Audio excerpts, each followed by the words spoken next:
Hey, I'm Leah and I'm a clinical hypnotherapist, and I've been working with people with anxiety for about 8 years or so. And then this year at 43 I was diagnosed with ADHD, and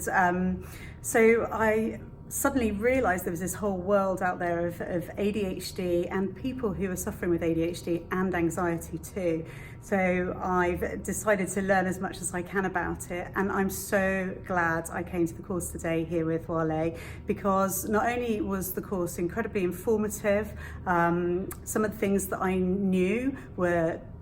explained in a different way that was really helpful for me to understand the different aspects of the knowledge I had, but it was also done at a level that was equally accessible to people who aren't in the profession. So whether you're a parent of someone with ADHD, someone who has ADHD themselves, or a professional who's interested, I would highly recommend coming along.